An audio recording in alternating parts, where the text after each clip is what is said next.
Mukhang madadagdagan ng sakit ng ulo ni Tanggol dito. Sino kaya siya na tatay ni Pablo na ipaghihiganti ang pagkamatay nito na ginagampanan ni Elijah Canlas?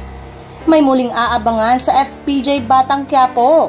Hindi pa nabubunyag ang identity ni female rider na bagong makakasama ni Coco Martin ay may palaisipan muli ngayon sa mga netizen kung sino ang gaganap na ama ni Pablo at Catherine.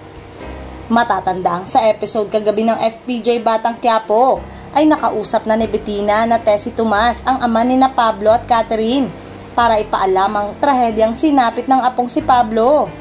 Hiniling mismo ni Bettina na bigyan ito ng hustisya. Kaya tanong ng netizen ay sino nga ba ang gaganap na ama ni na Pablo at Catherine? Sa ilang post sa social media, kanya-kanyang hula ang mga netizen sa posibleng gumanap bilang ama ni na Pablo. Lumitaw ang pangalan ng singer-comedian na si Mitoy Yunting, veteran actor na sina Chris Villanueva at Michael De Mesa na naging parte na noon ng FPJ ang probinsyano. Samantalang taos-pusong nagpasalamat si Coco Martin sa walang sawang suporta na ibinibigay ng mga manonood at sabi niyang nakakatuwa kasi na-appreciate nila yung pinaghirapan namin. Kasi talagang dugo at pawis ang pinagpuhunan namin para mapaganda namin yung palabas ngayon. Susulitin namin yung pagmamahal na ibinibigay nila sa amin.